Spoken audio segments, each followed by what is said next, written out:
함께 찬양하겠습니다. 찬송가 539장, 찬송가 539장, 너 예수께 조용히 나가 함께 찬양하겠습니다. 찬송가 539장입니다.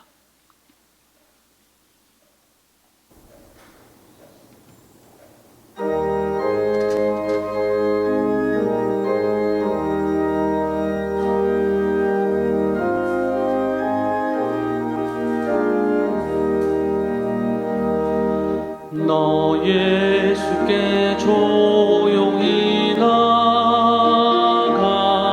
내 모든 짐 내려놓고 주 십자가 사랑을 믿어 죄 사함을 너 받으라. 주 예수께 조용히 나가 내 마음을 쏟아놓으라. 늘은 미리 보시는 주님 그 은혜를 베푸시리. 주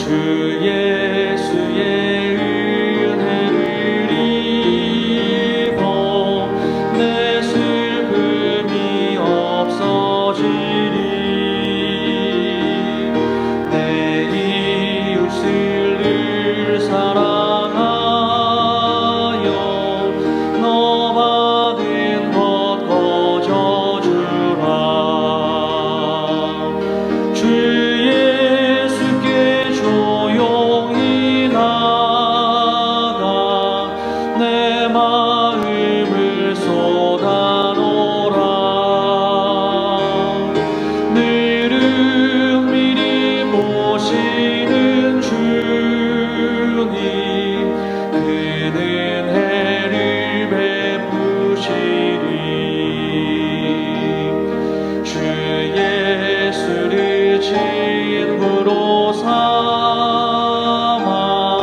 늘 내 옆에 모시어라. 그 영원한 생명 샘물에 내 마음 목축이어라. 주 예수께 조용히 나가 내 마음을 쏟아놓으라. 늘은 미리 보시는 주님 그 은혜를 베푸시리. 너 주님과 사귀어 살면 새 생명이 넘치리라. 주 예수를 찾는 이 앞에 참 밝은 빛 비추어라. 주 예수께 조용히 나가 내 마음을 쏟아놓으라. 늘은 미리 보시는 주님 그 은혜를 베푸시리.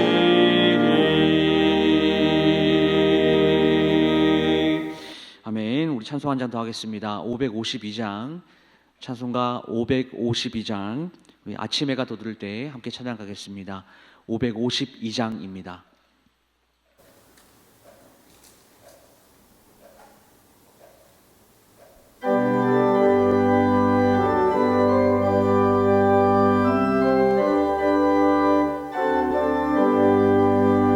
아침 해가 돋을 때 만물 신선하여라. 나로 세상 지낼 때 햇빛 되게 하소서. 주여 나를 도우사 세월 허송 안고서 어두운 세상 지낼 때 햇빛 되게 하소서. 새로운 마음을 보람 있게 보내고 주의 일을 행할 때 햇빛 되게 하소서. 주여 나를 도우사 세월 허송 안고서 어두운 세상 지낼 때 햇빛 되게 하소서. 한번 가변하오는 빠른 광음 지날 때 귀한 시간 바쳐서 햇빛 되게 하소서. 주여 나를 도우사 세월 허송 안고서 어두운 세상 지낼 때 햇빛 되게 하소서. 밤낮 주를 위하여 몸과 마음을 드리고 주의 사랑 나타내 햇빛 되게 하소서. 주여 나를 도우사 세월 허송 안고서 어두운 세상 지낼 때 햇빛 되게 하소서.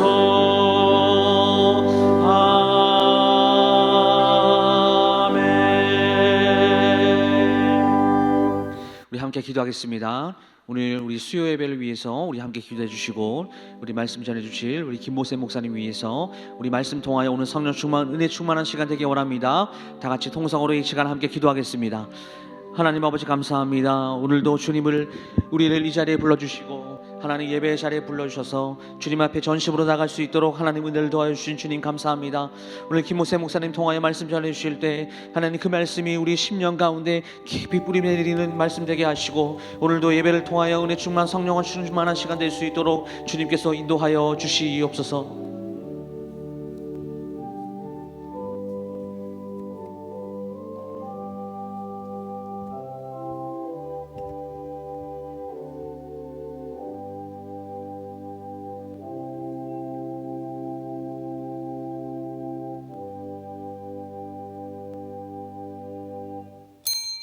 다 함께 일어나셔서 두 손 들고 하나님을 찬양하겠습니다.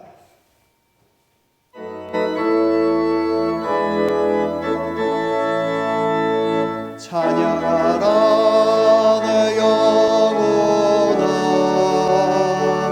경배하라 내 영혼아, 온 마음과 정성 다하여 주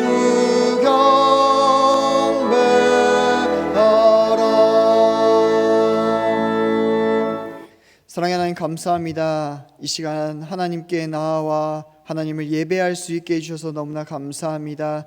세상에서 헛된 것을 꿈꾸며 헛된 것을 하는 것이 아니라 우리의 발걸음을 돌이켜 하나님 앞으로 나아와 하나님을 아는 지식과 하나님께 경배할 수 있는 예배를 우리에게 허락해 주셨사오니 주님 이 시간 하나님 앞에 우리의 신령과 진정으로 하나님을 예배하는 귀한 예배의 시간이 될 수 있게 도와주시옵소서. 아버지 하나님, 비가 내리고 있습니다. 또한 예배 가운데 우리에게도 우리의 메마른 그 심령 가운데 찾아와 주셔서 은혜의 단비가 말씀으로 충만하게 되는 귀한 시간 될 수 있게 도와주시옵소서. 감사드리며 사랑이 많으신 예수님의 이름으로 기도드렸습니다. 아멘. 우리 찬송가 421장 함께 찬송하도록 하겠습니다.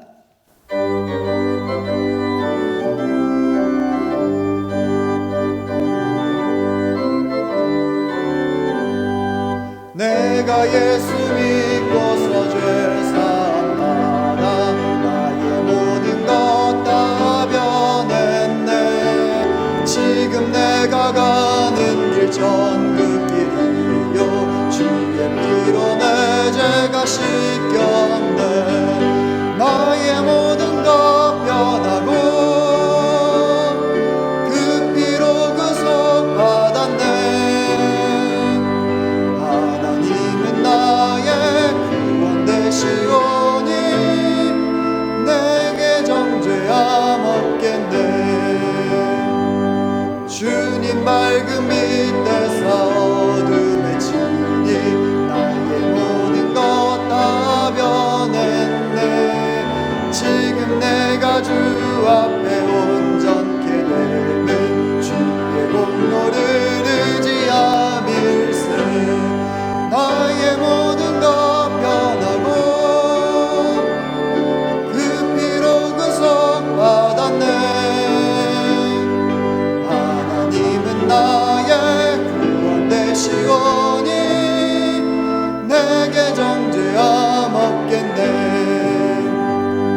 내게 성령이 임하고 그 크신 사랑 나의 맘에 가득 채우며 모든 공포 내게서 물리치시니 내 맘 항상 주 안에 있겠네. 나의 모든 것 변하고 그 피로 구속 받았네.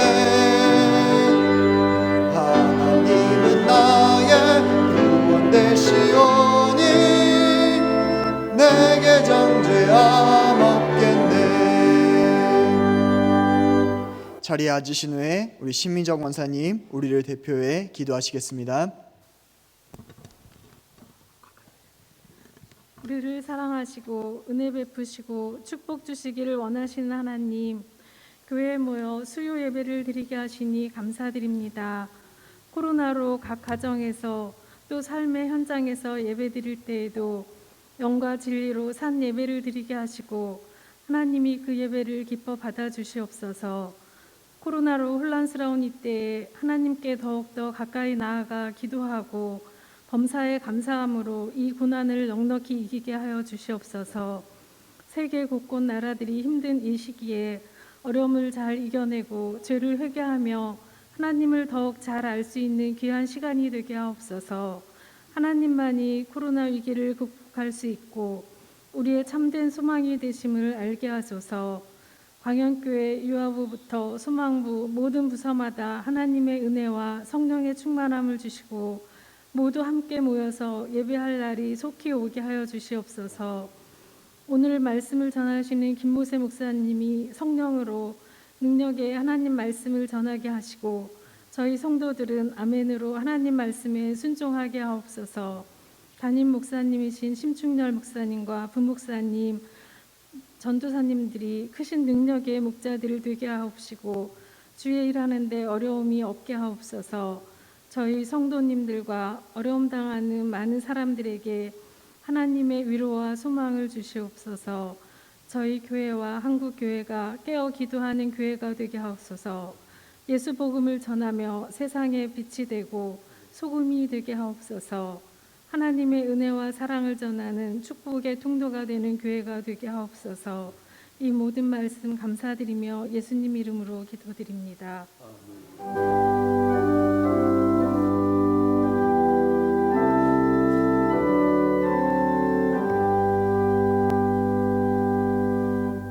오늘 우리에게 주신 하나님의 말씀은 구약성경 364페이지에 있는 사사기 3장 7절부터 11절까지의 말씀입니다. 구약성경 364페이지에 있는 사사기 3장 7절부터 11절까지의 말씀입니다. 제가 봉독해 드리도록 하겠습니다. 이스라엘 자손이 여호와의 목전에 악을 행하여 자기들의 하나님 여호와를 잊어버리고 바알들과 아세라들을 섬긴지라.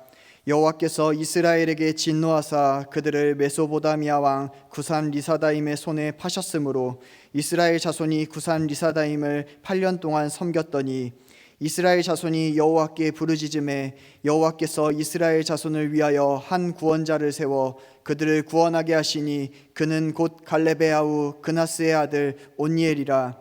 여호와의 영이 그에게 임하셨으므로 그가 이스라엘의 사사가 되어 나가서 싸울 때에 여호와께서 메소보다미아 왕 구산 리사다임을 그의 손에 넘겨주심에 온니엘의 손이 구산 리사다임을 이기니라.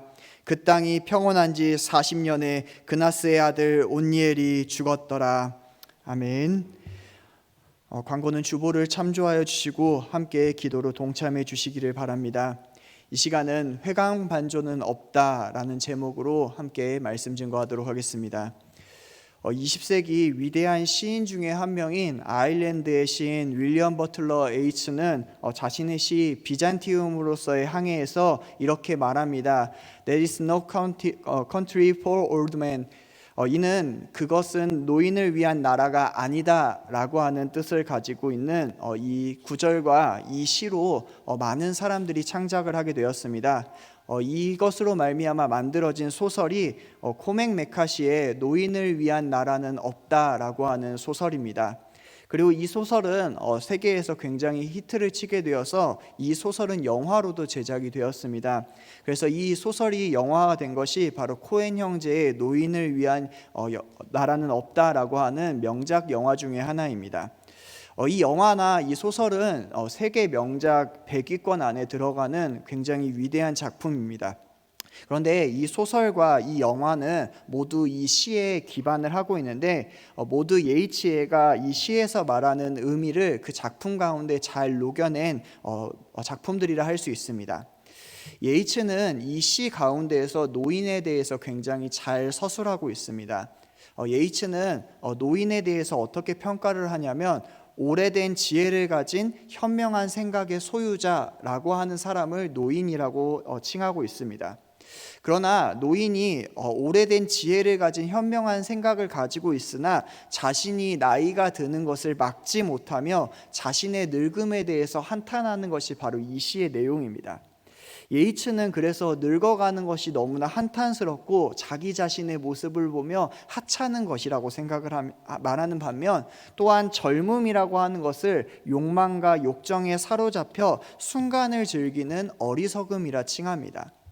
그래서 젊음을 탐닉하는 육체적 관능적인 세계는 더 이상 노인들이 살만한 나라가 아니라고 생각을 합니다.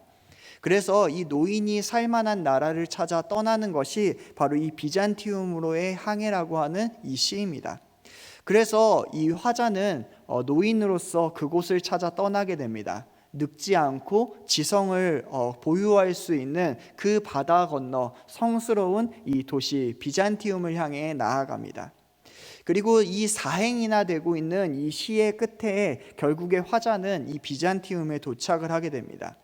마침내 이 비잔티움에 도착하고 난 다음에 그 비잔티움을 향해서 바라보고 있는 이 화자에게 마주치게 된 것은 무엇이냐면 완전한 예술이라고 생각하였던 자신의 지성으로 말미암아 불안정한 세상, 그 젊음을 노래해야 되는 아이러니로서 끝나는 것이 바로 이 비잔티움으로서의 항해의 끝 부분입니다. 결국 이 시가 이야기하는 것은 인간의 삶과 늙음, 초월을 향한 열망은 끝없는 갈등과 모순 가운데에서 벗어나지 못함에 대해서 이야기합니다. 그리고 또한 이것이 말하는 궁극적인 것은 현실은 경험과 지혜가 풍부한 노인이 모든 것을 예측하려 하지만 세상은 그의 예측대로 흘러가지 않고 혼돈과 탐욕, 불확실성과 부조리함이 매일같이 일어나는 곳이기 때문에 우리가 사는 이곳은 노인이 살만한 곳이 아니다. 노인, 지성인들이 예측할 수 있을 정도로 쉬운 나라는 세상에 없다라고 이야기하는 것입니다. 이는 우리에게 정말 많은 생각을 하게 합니다. 왜냐하면 우리 나름대로 우리는 지성인이라고 생각하고 그것으로 말미암아 이 사회를 판단하고 또 우리는 이 사회를 향해 나아갑니다. 그러나 결국 우리는 이 사회의 한가운데, 그 흐름 가운데에서 결국 그 사회가 내가 예측한 대로 나아가지 않고 결국 내가 생각한 대로 흐르지 않기 때문에 내가 사회 가운데에 순응해야 되거나 아니면 내가 이 사회 가운데서 도태되는 것, 그러니까 결국에 시간이 흘러서 이 시가 이야기하였던 것처럼 지성인, 노인을 위한 나라가 없음을 우리 스스로 고백하게 만드는 사회가 우리가 살아가고 있는 이 사회라는 겁니다. 그래서 우리는 이 노인을 위한 나라는 없다라고 하는 이 말이 굉장히 듣기 거북하고 불쾌합니다. 그렇기 때문에 이 말을 우리에게 하지 않기를 원하며 이 말이 우리에게 적용되지 않기를 원합니다. 그리고 또한 이 말과 반대되는 희망적인 말을 우리에게 주기를 원하는데 그 반대되는 한 말이 우리에게 위안과 희망으로서 다가오는 말이 있습니다. 그것이 바로 오늘 제목에 등장하였던 회광반조라고 하는 말입니다. 이 회광반조라고 하는 이 말은 원래는 선종불교에서 나온 용어입니다. 이 말을 풀이하면 해가 저물기 전 일시적으로 햇살이 강하게 비추면서 하늘이 맑아지는 현상을 이야기합니다. 그런데 이것은 사실 원래 의미보다는 두 번째 의미로서 우리에게 더 많이 다가오는 경우가 많은데요. 이 말은 어떠한 말로 우리에게 다가오냐면 촛불이 마지막에 불타오를 때 가장 화려하게 불타오르듯 자신의 생명을 다해 마지막 불꽃을 태우는 그러한 상황을 회광반조라고 이야기합니다. 사람들은 자신의 늙어감을 한탄합니다. 그래서 이 노인을 위한 나라가 없는 시대에 자신의 인생의 한 획을 그을, 아니 더 나아가 자신의 인생에 꽃을 피우며 마지막 불꽃을 태울 모델을 필요로 합니다. 그런데 오늘 성경은 우리에게 그러한 사람을 마치 소개해 주고 있는 것 같습니다. 오늘 성경은 우리에게 한 명의 노인을 소개하면서 이 노인에 대한 모습을 우리에게 보여주고 있습니다. 출애굽을 하였던 2세대들이 가나안 정복 전쟁을 끝내고 이제 많은 세월이 흘러서 이 2세대들도 대부분 죽고 이스라엘의 백성들은 거의 전쟁을 모르는 세대들이 리더의 자리에 오르게 되었습니다.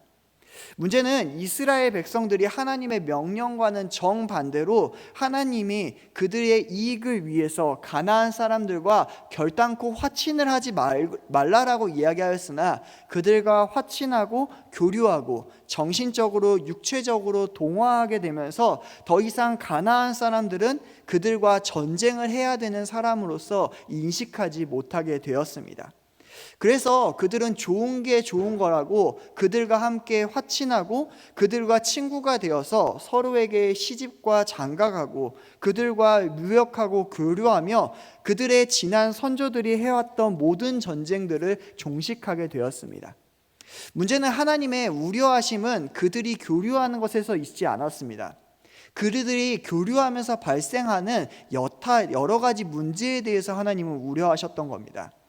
이스라엘이 가나안 사람들과 동화되면서 그들이 행하였던 것은 그들을 하나님께로 초청하여서 하나님께 예배하게 만드는 것이 아니라 오히려 이스라엘이 가나안 사람들과 동화되면서 그들이 여호와 목전에서 악을 행하고 또한 하나님을 잊어버리고 바알과 아세라를 섬겼다라고 하는 것이 오늘 성경의 첫 배경이 됩니다. 여기에서 중요한 것이 바로 목전입니다. 이것은 하나님의 얼굴을 의미합니다. 그러니까 이들은 하나님의 얼굴 앞에서 악을 행하였다라고 먼저 이야기합니다. 더 놀라운 것은 무엇입니까? 이들이 악을 행하다 못해 하나님의 면전에서 그를 잊어버렸다라고 이야기하는 것입니다. 여러분, 잊어버렸다라는 것은 무엇입니까? 특히나 하나님의 면전 앞에서 잊어버렸다라고 하는 것은 굉장히 중요한 이야기입니다. 왜냐하면 이것은 그냥 그것을 잊어버려야지, 아차 내가 생각하지 못하였네, 이러한 것이 아니라 고의적으로 있는 것을 없는 것처럼 하는 행위가 잊어버렸다라는 행위입니다. 그러니까 하나님의 제사 앞에, 하나님 앞에서 하나님이 계시지만 그것을 없는 것처럼 여기고 살아갔던 것이 바로 이스라엘의 모습이라는 겁니다. 그리고 그들이 마지막 하나님 앞에서 행하였던 것이 무엇입니까? 바로 바알과 아세라를 가지고 와서 하나님 앞에서 섬겼다라는 겁니다. 여러분, 이 바알과 아세라가 언제부터 등장하게 됩니까? 바알과 아세라는 민수기와 여호수아 시대 때에 모세와 여호수아가 그토록 없애고 싶어 하였던 우상 중에 하나였습니다. 그리고 그것을 쳐서 무찔렀고 원래 그들이 정복하였던 땅에는 바알과 아세라가 등장하지 않았습니다. 그런데 성경에서 어느 시대 때 가장 바알과 아세라가 득세하게 됩니까? 바로 우리가 보고 있는 이 사사기와 열왕기서에 나오는 엘리야와 예후 시대 때 가장 이 바알과 아세라가 득세하게 됩니다. 그런데 문제는 그 예후 시대 때에도 이 바알이 완전히 없어진 것 같았지만 우리가 후대에 읽는 선지서에 호세아와 더 후대 시대 때 신약 시대와 지금의 시대에 이르러서까지도 바알과 아세라는 우리에게 끊임없이 등장하게 됩니다. 그 바알과 아세라가 언제 다시 등장하는 겁니까? 바로 우리가 읽고 있는 오늘 본문에서 다시금 재등장하게 되는 겁니다. 우리는 그래서 기억해야 됩니다. 가나안에 이스라엘이 왜 왔는지를 우리는 기억해야 됩니다. 그들이 왜 가나안 땅에 오게 되었고 지금까지 가나안 땅에서 살아가게 된 목적에 대해서 우리는 분명하게 다시금 기억해야 됩니다. 하나님께서는 출애굽기에서 그들을 부르셔서 출애굽기 19장에 세계가 다 나에게 속하였으니 이스라엘은 제사장 나라가 되어서 세상의 거룩한 백성들로서 하나님을 드러내야 됨을 분명하게 선언하셨습니다. 그러니까 그들은 세계 가운데에서 하나님을 드러내고 하나님의 백성으로 살아가는 것이 바로 그들의 존재 목적이었다는 것을 우리는 기억해야 됩니다. 그런데 문제는 이스라엘 백성들이 지금 무엇을 하고 있습니까? 그들이 그들의 목적을 잃어버리고 오히려 반대로 하나님을 모욕하고 잊어버리고 바알과 아세라를 섬겼다라는 겁니다. 그래서 하나님이 그들을 메소보다미아 왕 구산 리사다임에게 파셨다라고 이야기합니다. 그들이 그들의 주변을 안전하게 만들고 화친하고 튼튼하고 동화되어서 더 이상 그들과 전쟁할 것이 없다라고 이야기하였을 때 하나님은 그들의 예상과는 정반대인 가장 먼 바벨론 지역의 메소보다미아를 강성하게 만드셔서 그곳에서부터 이곳까지 찾아오게 만들어 이스라엘을 메소보다미아에게 내어주게 되었습니다. 우리는 이 본문을 바라보면서 이 구산 리사다임이라고 하는 이 사람의 이름이 왜 등장하는지 궁금할 것입니다. 사실 이 메소보다미아 왕 구산 리사다임은 원래 이름이 아닙니다. 이 구산 리사다임은 이름이 아닌 별명인데 이 별명의 뜻이 무엇이냐면 원래는 배나 악한 자라고 하는 뜻을 가지고 있습니다.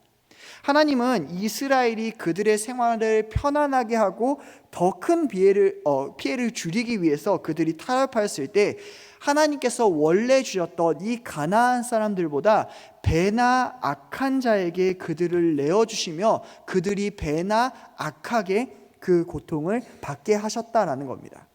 여러분, 하나님이 이름을 굳이 주시지 않고 그들에게 별명을 알려주셨던 이유가 무엇이냐면 이 별명을 통해서 하나님이 내려주시는 징계가 얼마나 가혹하신지를 그들에게 드러내심으로 말미암아 그들이 그 이름으로써 깨닫고 하나님께 돌아오게 만드시려고 그들의 왕의 이름을 알려주신 것이 아니라 그 왕의 별명을 알려주시게 된 겁니다.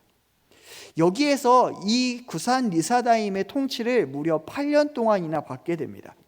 그리고 성경은 8년 만에 이스라엘 백성들이 하나님께 부르짖었다라고 이야기하고 있습니다. 여러분, 8년이란 시간은 짧은 시간인가요? 8년이라고 하는 시간은 결단코 작은 시간이 아닐 겁니다.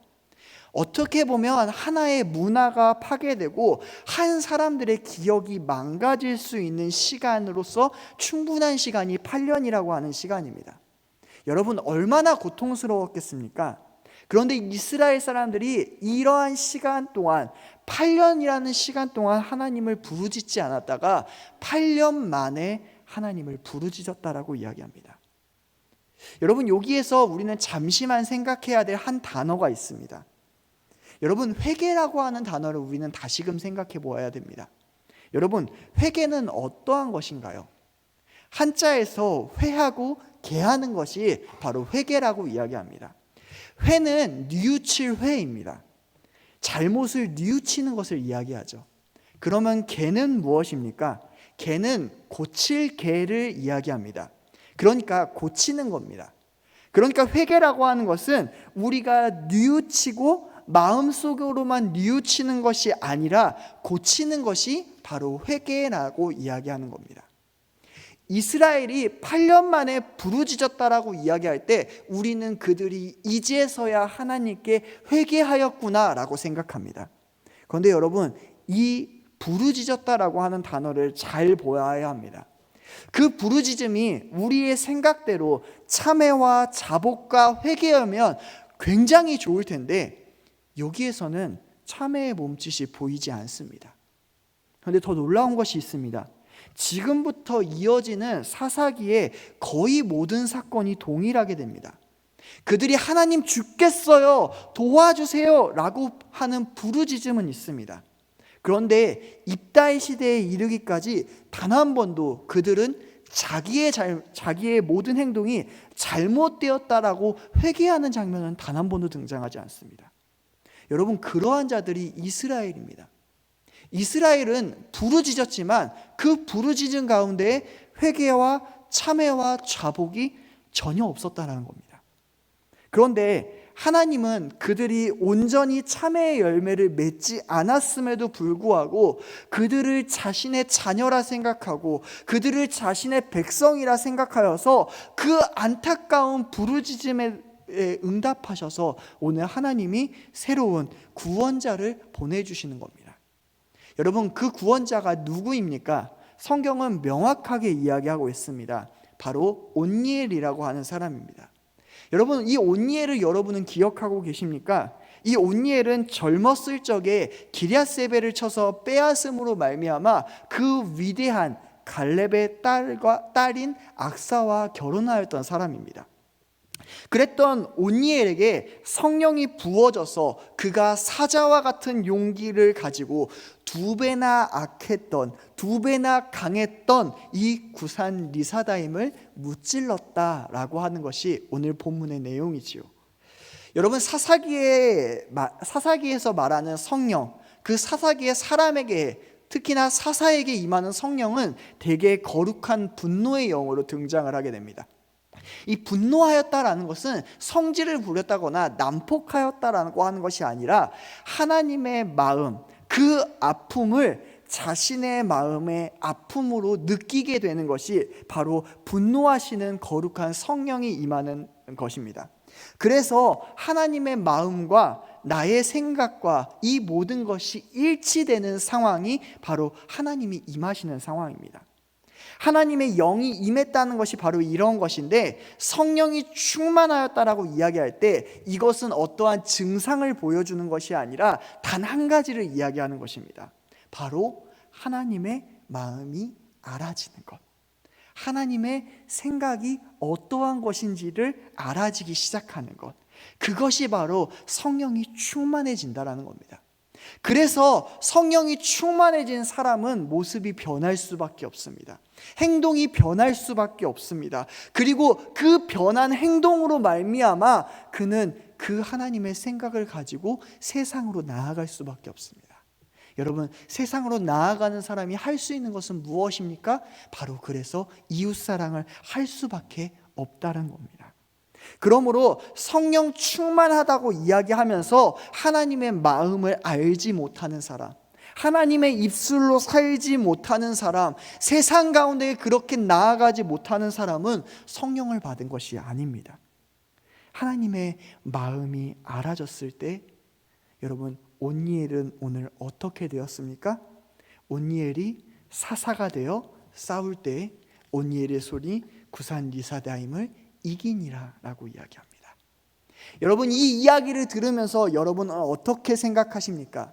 우리는 이 본문을 보면서 이렇게 생각합니다. 하나님, 위대한 온니엘과 같은 사람이 저도 되고 싶습니다. 하나님, 그 젊었을 때의 그 위대했던 믿음을 내가 다시금 가지고 싶습니다. 움츠러들었던 나의 믿음, 어느 순간 신앙 안에서 마치 아까 이야기하였던 그 노인과 같아 되어져 버린 나의 신앙과 나의 모습을 바라보면서 우리는 오늘의 본문을 바라보며 이렇게 외칠지 모릅니다. 하나님, 온니엘과 같은 그러한 삶을 살고 싶습니다. 나의 인생을 불살라서 하나님, 회강반조처럼 마지막 그 불타오르는 그 촛불과 같이 내 인생 하나님께 올려드리고 싶습니다. 하나님, 마지막 불꽃을 태울 수 있는 기회를 나에게 주십시오. 온니엘과 같이 살고 싶습니다. 하나님, 꽃은 화려할 때 진다라고 이야기하였는데 나의 인생에 가장 화려한 것, 그것을 내가 하나님께 드리고 싶습니다.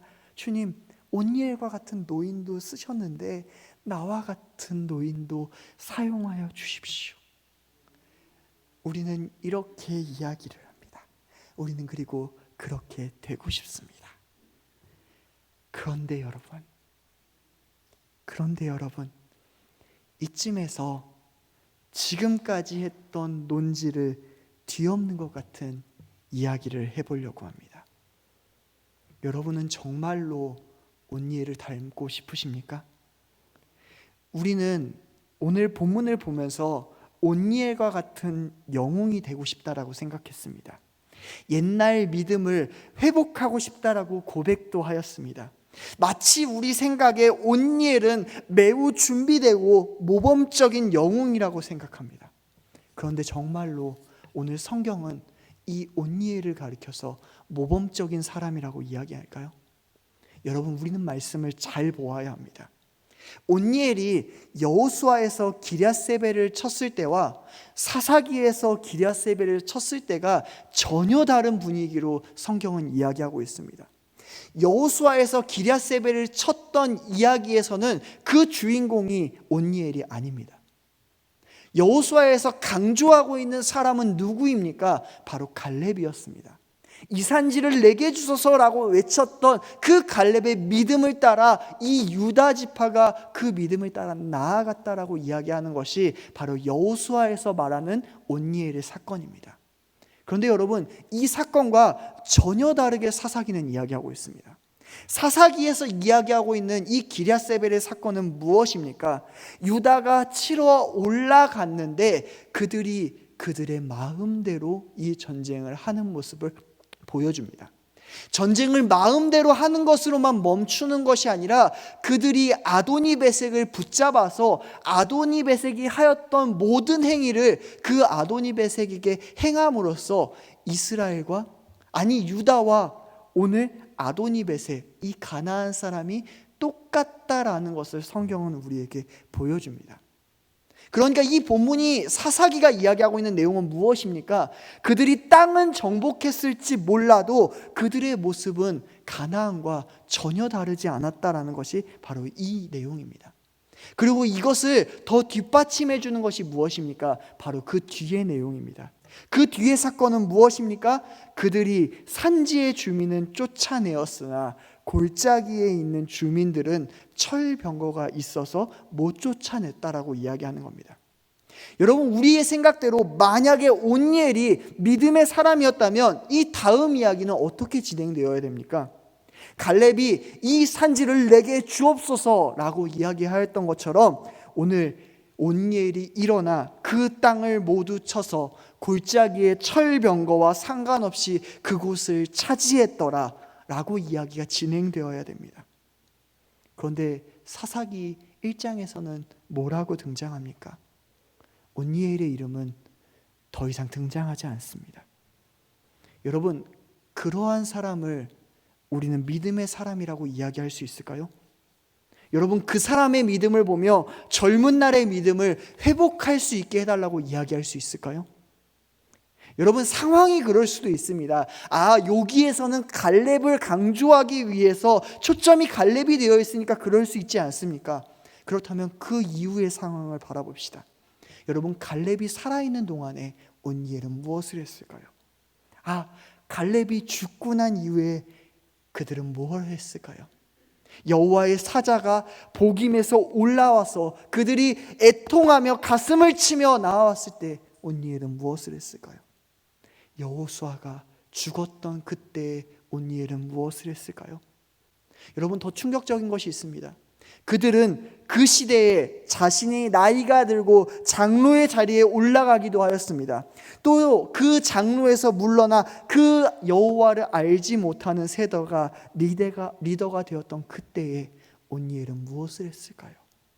아니, 더 쉽게 이야기해 보겠습니다. 오늘 성경에서 등장하였던 구산 리사다임의 압제를 받고 있던 그 8년 동안 온니엘은 무엇을 했을까요? 우리의 생각대로라면, 믿음으로 충만하게 준비된 그 자가 온니엘이라면 온니엘이 이미 8년 안에 믿음으로써 규합하고 믿음으로써 무엇을 해서 앞장서는 리더가 되어야 되지 않습니까? 우리가 꿈꾸는 회강반조의 리더라면 이래야 되는 것이 우리의 이해를 받지 않겠습니까?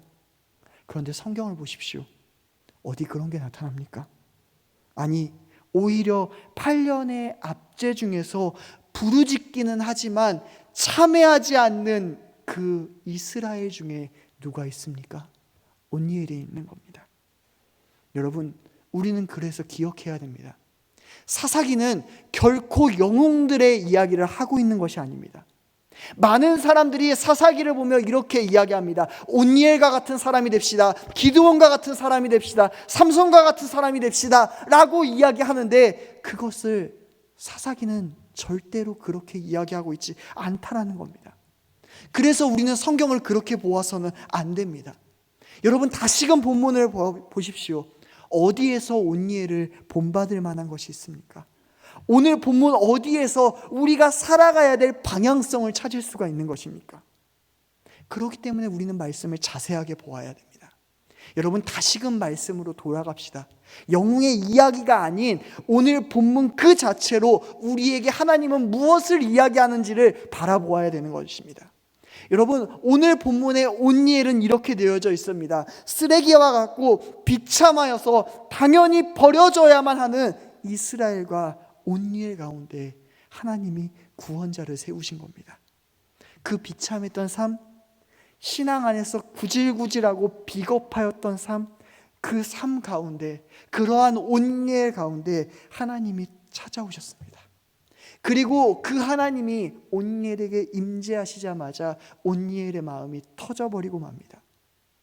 그 마음 가운데 이렇게 생각합니다. 하나님, 내가 지금까지 이처럼 쓰레기같이 살았는데, 하나님 앞에서 오히려 악을 행하였는데, 하나님이 없는 척하고 하나님을 비난하고 그 우상을 섬겼던 그 사람이 나인데 하나님 나에게 찾아오셨습니까?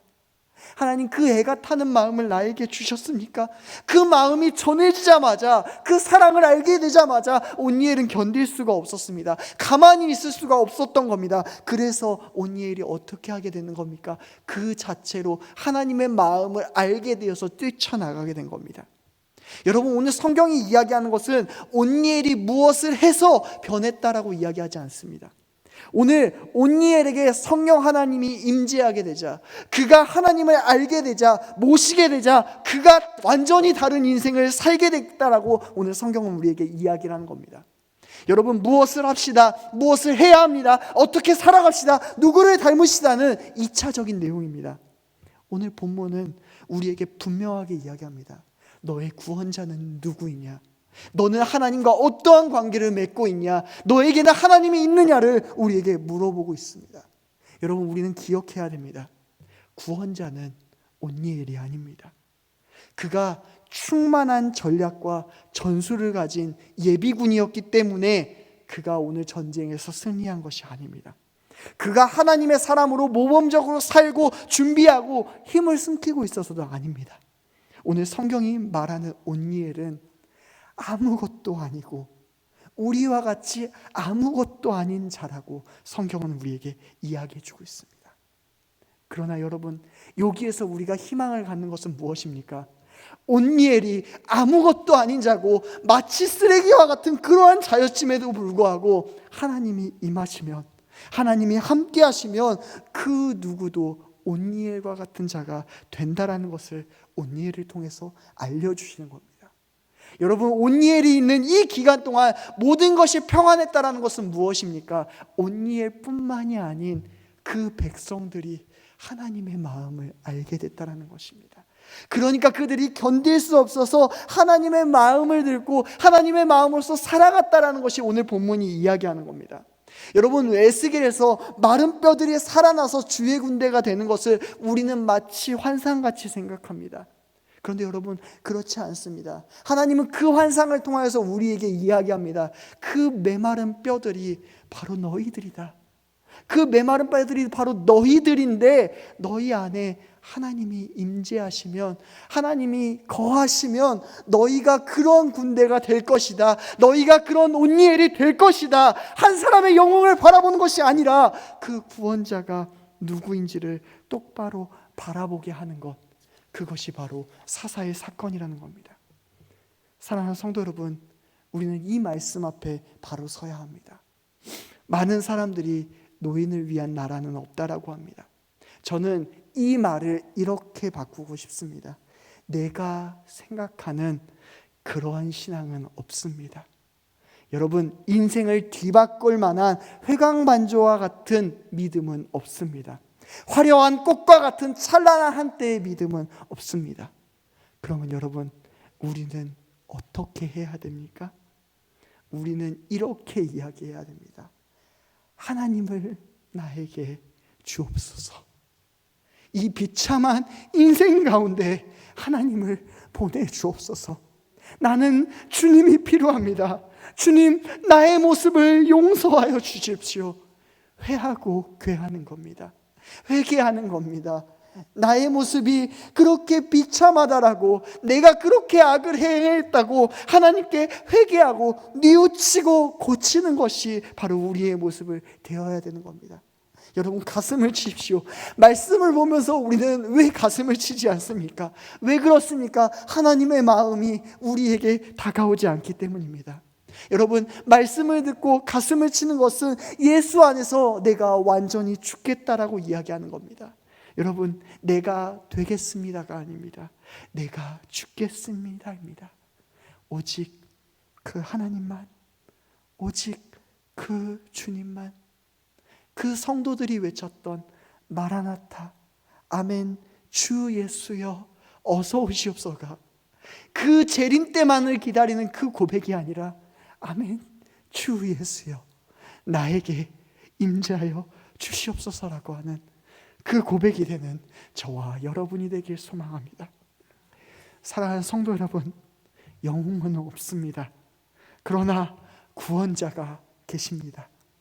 노인을 위한 나라가 없다라고 한탄하는 것이 아니라, 회랑반조와 같은 그 극적인 것이 아니라, 언젠가 찾아올 그 꽃과 같은 그러한 신앙과 믿음이 아니라, 그 주님이 임하셔서 동행하셔서 온전히 작은 예수로 사는 저와 여러분들이 되길 간절하게 소망하겠습니다. 기도하겠습니다. 사랑이 많으신 아버지 하나님, 감사합니다.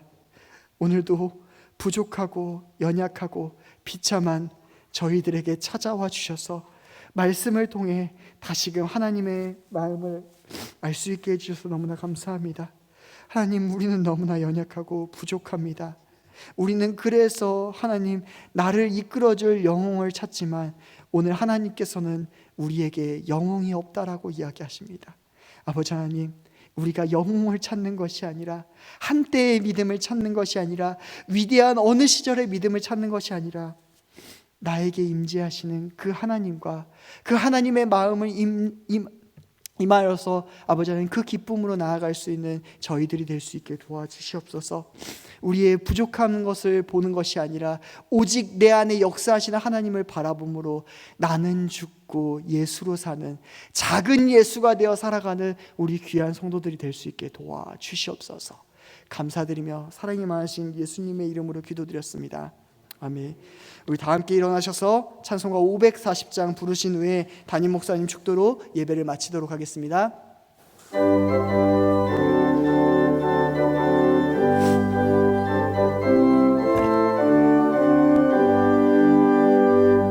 주의 음성을 내가 들으니 사랑한단 말일세. 믿는 마음으로 주께 가오니 나를 영접하소서. 내가 매일 십자가 앞에 더 가까이 가오니 구세주의 흘린 보배 피로써 나를 정케 하소서. 주여 넓으신 은혜 베푸사 나를 받아주시고 나의 품은 뜻 주의 뜻같이 되게 하여 주소서. 내가 매일 십자가 앞에 더 가까이 가오니 구세주의 흘린 보배 피로써 나를 정케 하소서. 주의 보좌로 나아갈 때에 어찌하니 기쁠까. 주의 얼굴을 항상 배우니 더욱 친근합니다. 내가 매일 십자가 앞에 더 가까이 가오니 구세주의 흘린 보배 피로써 나를 정케 하소서. 우리 구주의 넓은 사랑을 측량할 자 없으며 주가 주시는 참된 기쁨도 헤아릴 수 없도다. 내가 매일 십자가 앞에 더 가까이 가오니